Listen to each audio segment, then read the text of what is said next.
ይህ የምታዩት ሰው ዓለማችን ላይ ካሉ ተጽዕኖ ፈጣሪ ስትሪመሮች መካከል በአንደኛነት ይጠቀሳል።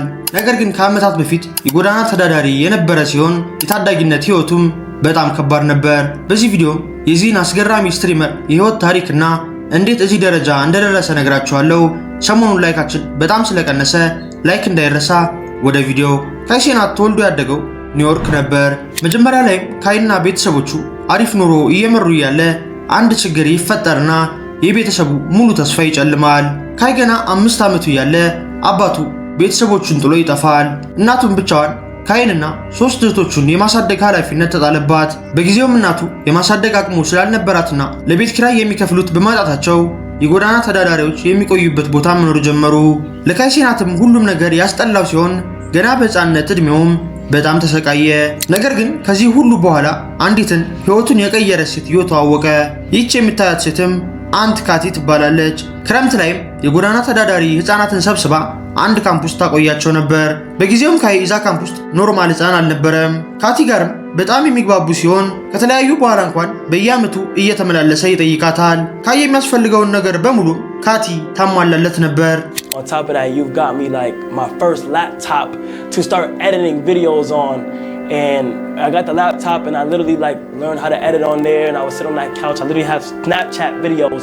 ለመጀመሪያ ጊዜም ቪዲዮ ኤዲት ማድረግ የተለማመደው ካቲ በገዛችለት ላፕቶፕ ሲሆን ቪዲዮ እንዲሰራም ታበረታታው ነበር። ከዚህ በኋላም ካቲ የካይን እናት ስራ ታስጀምራትና ብሮንክስ ሄደው መኖር ይጀምራሉ። ይህ ቦታም ከ10ዎቹ ዕድሜውን ያሳለፈበትና ዩቲዩብ የጀመረበት ቤት ነው። የተከራዩት ቤትም በጣም ዝቅተኛ ሲሆን ከሁሉ በላይ ግን አስቸጋሪ የነበረው ቤቱ የሚገኝበት ቦታ መሃል ብሮንክስ ላይ በመሆኑ ነው። መቼም ይህን ቻናል የምትከታተሉ ከሆነ ስለ ብሮንክስ ብዙ ነገር ታውቃላችሁ። ብሮንክስ ማለት አሜሪካ ከሚገኙ ከተሞች መካከል በወንጀል አንደኛ ስትሆን ነዋሪዎች በሰላም ወጥቶ ለመግባትም ይቸገራሉ። Now a hangout for the destitute, the down and out, drug users, people who live and work in the area want help. City action. በተጨማሪም ይህ ሰፈር በሱሰኞች የተሞላ ሲሆን ዋነኛው የእጽ ማዘዋወሪያ ቦታም ነበር። ጭራሽ ባስ ብሎ ካይ ፍሬድሪክ ዳግላስ አካዳሚ ነበር የተማረው። እዚህ ትምህርት ቤትም በየዓመቱ የተለያዩ ወንጀሎች ይፈጸማሉ። Frederick Douglass High School employee is hospitalized tonight after a gunman opened fire inside the school. በእንደዚህ አይነት ፈታኝ አካባቢ የሚኖረው ካይም መጥፎ ባህሪዎችን ወደ ጎን አድርጎ ህይወቱን ማሻሻል ላይ አተኮረ። የተለያዩ ሶሻል ሚዲያዎች ላይም አጫጭር ቪዲዮዎችን እየለቀቀ ሰዎችን ያዝናና ነበር። ከዚህ በኋላም ካይ ኮንቴንት ክሪኤሽን ላይ ተስፋ በማየቱ ዩቲዩብ ላይ ቪዲዮ ለመልቀቅ አሰበና ይህንን ቪዲዮ ሰራ። Where's your YouTube channel? Why don't you have a YouTube channel? You need to start getting paid for what you're doing. Kai, where's your YouTube channel? I got one thing to say. Welcome to my YouTube channel. ካይም ከዚህ በኋላ ቀን በቀን ቪዲዮ የሚለቅ ሲሆን ሰዎችም እየወደዱለት መጡ። የካይ በኢነርጂ የተሞላ ቪዲዮ በመቶ ሺዎች መታየት ጀመረ። ነገር ግን ከዚህ ስኬት ጀርባ አንድ ችግር ተፈጠረ። Our principal called me down in her office. She called my shit trash. Like she said, stop doing this in my building. She said this is garbage. This is trash. I ain't lie. My bitch ass cried a little bit. የትምህርት ቤታቸው ዳይሬክተር የካይን ቪዲዮዎች ተመልክታ የሰደበችው ሲሆን ከዚህ በኋላም ትምህርት ቤት ውስጥ ቪዲዮ እንዳይሰራ ትከለክለዋለች። እንደዚህ አይነት ንግግርም ለጀማሪ ዩቲዩበር ቅስም የሚሰብር ቢሆንም ካይ ግን የማንንም ወሬ ሳያዳምጥ ቪዲዮ መስራቱን ቀጠለ። ከቆይታ በኋላም ካይ ኮሌጅ የገባ ሲሆን ይህም ጥሩና መጥፎ ጎን ነበረው። ጥሩ ጎኑን ስንመለከት ካይ ኮሌጅ ውስጥ አሪፍ ቪዲዮዎችን ይሰራ ነበር። ለምሳሌ የሰዎችን ዶርም አንኳኩቶ መሮጥ ወይንም ዲንግ ዶንግ ዲች እና የተለያዩ ፕራንክ ቪዲዮዎች የካይን እውቅና በጣም ጨመሩለት። ወደ መጥፎ ጎኑ ስንመጣ ደግሞ ካይ ኮሌጅ ከገባ በኋላ በትምህርት ተጨናነቀ። ብዙ ጊዜውንም ቪዲዮ በመስራት ስለሚያጠፋ ትምህርቱን ችላ እያለው መጣ። በመጨረሻ ግን በ2020 ከኮሌጅ ድሮፕ አውት ያደርግና ሙሉ ጊዜውን ለዩቲዩብ ይሰጣል። ከዚህ በኋላም ብዙ ትርፍ ጊዜ ያገኘው ካይ አሪፍ ቪዲዮዎችን መስራት የጀመረ ሲሆን የቪዲዮዎቹ እይታም ከቀን ወደ ቀን በጣም እየጨመሩ ነበር። በእንደዚህ አይነት ሁኔታ ማደጉም ሌሎች ታዋቂ ሰዎች ጋር ኮላብ እያደረገ እንዲሰራ እድል ከፈተለት። ከዚህ በኋላም ነበር ፋነም የተሰኘው ዩቲዩበር ጋር የተዋወቀው። በጊዜውም ፋነም ኤኤምፒ የተሰኘው የዩቲዩበሮች ግሩፕ አባል የነበረ ሲሆን ካይንም እንዲቀላቀላቸው ጠየቀው። ኤኤምፒ የተሰኘው ግሩፕም በውስጡ ፋነም፣ ዱክ፣ ኤጀንት፣ ክሪስ እና ዴቪስ የተሰኙ ዩቲዩበሮችን የያዘ ሲሆን ካይ ያለውን ኢነርጂ ከተመለከቱ በኋላ የቡድናቸው አባል እንዲሆን ጥያቄ ያቀረቡለት። ካይም በደስታ ይቀላቀልና አንድ ላይ ሆነው ብዙ ቪዲዮዎችን መስራት ጀመሩ። በጊዜውም ካይ ሁሉም ጋር ወዲያው የተግባባ ሲሆን የኤኤምፒ አድናቂዎችም ካይን ወደዱት። ነገር ግን ከቆይታ በኋላ ኮሮና በጣም በመስፋፋቱ እነ ካይ እንደ ልብ ወጣው ቪዲዮ መቅረጽ አልቻሉም። ከዚህ በኋላም ነበር ብዙ ሰዎች ቤታቸው ተቀምጠው ስትሪም ማድረግ የጀመሩት። ካይም ከቆይታ በኋላ ትዊች ላይ ስትሪሚንግ ይጀምርና በጣም ተወዳጅ ይሆንለታል። ትዊች ላይም ካይ የሰዎችን ቪዲዮ ሪያክት እያደረገና ጌም እየተጫወተ ስትሪም የሚያደርግ ሲሆን ከጊዜያት በኋላ ግን ብዙ ነገሮችን እያሻሻለ መጣ። ቤቱ ውስጥ ሆኖ የተለያዩ አዝናኝ ኮንቴንቶችን መስራት ጀመረ። ከዚህ በኋላም ካይ እንደነ ኤዲን ሮስ ያሉ ሰዎች ጋር ኮላብ እያደረገ ታዋቂነቱን አሰፋ። ትዊች ከጀመረ ከወራት በኋላም 50,000 ፎሎወር አገኘ። በየወሩም ብዙ ሺዎች ፎሎ የሚያደርጉት ሲሆን ላይቭ ላይ በጣም ብዙ ሰው ይመለከተው ነበር። ከዚህ በኋላም ነበር ካይ $2.4 ሚሊዮን አውጥቶ ይህንን ቤት የገዛው።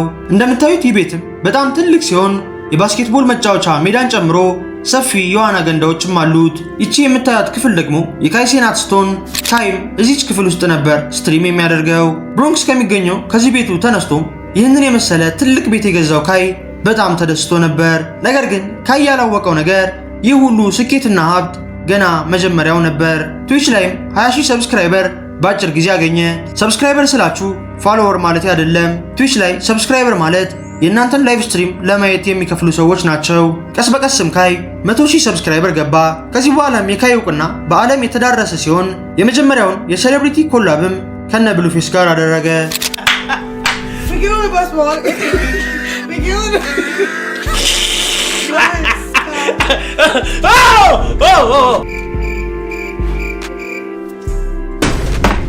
My bad, Chad. Oh, man, you put a hole in my wall.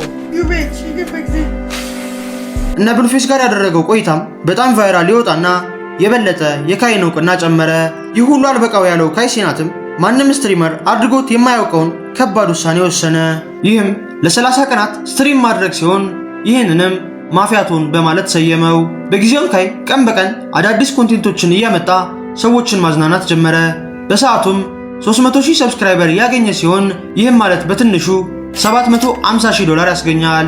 በ2023ም ምርጥ ስትሪመር በሚል ይሸለምና ቀጣይ ዓመትም እንዲሁ ዋንጫውን ያነሳል። If you was to tell me that I'll be winning this back-to-back years in a row a few years ago, I would have laughed and not even believed it, man. But I'm just blessed. So that being said, you know who did? God did. አንድ ቀንም ካይ ሌሎች ስትሪመሮች በሰብስክራይበር እየበለጡት እንደሆነ ሲመለከት ማፊያቶን ቱ በማለት ለሁለተኛ ጊዜ የ30 ቀናት ቻሌንጁን ጀመረ። ነገር ግን ይህ ስትሪም ከመጀመሩ በፊት የተፈጠረውን አስገራሚ ነገር ልንገራችሁ። ካይ ሴናት ማፊያቶን ቱን ሊጀምር እንደሆነ መረጃ ሲወጣ የትዊች ተቀናቃኝ የሆነው ኪክ የተሰኘው ፕላትፎርም ለካይ ሴናት $60 ሚሊዮን ያቀርብለትና የኛ ፕላትፎርም ላይ ስትሪም አድርግ ይለዋል። Called me on the phone, it's all live, going on live, and it was like, yo, we'll give you 60, I think it was like 60 million if you stream half of the subathon on Kick, and then at the end of the subathon you reveal that you have to join Kick.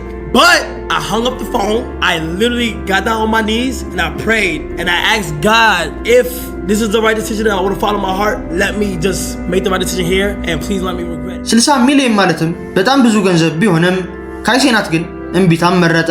ካይ ሴናትም ሁሉም ገንዘብ ጥሩ አይደለም፣ አንዳንዴ እምቢ ማለት አለብን ብሎ ተናግሯል። ከዚህ በኋላም ካይ ከባድ ውሳኔ የወሰነ ሲሆን እንዳሰበውም ማፊያቶን ቱ በጣም አሪፍ ሆነለት። በሌሎች ስትሪመሮች የተያዘውን ሪከርድ የሚሰብርና የትዊች ንጉስ መሆኑን ያስመሰክራል። ከዚህ በኋላም ካይ ትላልቅ ኢንተርቪዎች ላይ እየተጋበዘ ይቀርብ ነበር። I mean, I was doing YouTube for a little bit, and after I was like, you know what, I want to start streaming. I always, I was watching Twitch growing up. Shout out to Summit. Summit was one of the first ones on Twitch that I was watching. ይህንን ሁሉ ሀብትና እውቅና ያገኘው ካይ ሴናትም የመጣበትን ያልረሳ ሲሆን ካቲ የተሰኘችው ሴት ጋር በመሄድም የተለያዩ ስጦታዎችን ሰጥቷታል።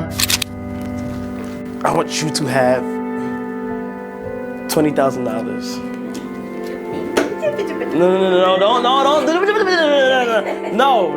Don't. Please take it, please. ከሁሉም በላይ ደግሞ ለእናቱ $800,000 ቤት ገዝቶ አስረክቧታል። በተጨማሪም ካይ ናይጄሪያ ላይ ትምህርት ቤት ለማስገንባት እንቅስቃሴ የጀመረ ሲሆን በዚህም በብዙዎች ተመስግኗል። ይህ ሁሉ ሀብትና እውቅና ያለው ካይም አንድ ችግር አለበት። የካይ አባት ቤተሰቦቹን ጥሎ በመሄዱ እነ ካይ እንዲራቡና እንዲቸገሩ አድርጓል።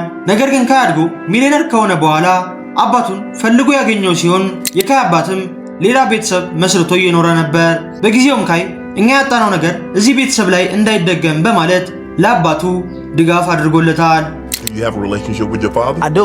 I was just with him yesterday. The Okay. first Christmas I ever had with my pops. Wow. When I was younger, I used to be so hard on my pops. I didn't like want to like talk to him or nothing like that. My sister was very close with him. How anything was. So he has kids. His little kids remind me of like me and my brothers when we was growing up. So I just want to be able to help my pops out so that he can give Give his those kids what he I couldn't give wanted. you. Yeah, what I wanted. You feel me? ብዙዎችም በዚህ ባህሪው በጣም የወደዱት ሲሆን ካይም ንጹህ ልብ እንዳለው አሳይቷል። ካይ በአሁኑ ሰዓት ከባድ የልብ ስብራት ውስጥ ገብተዋል።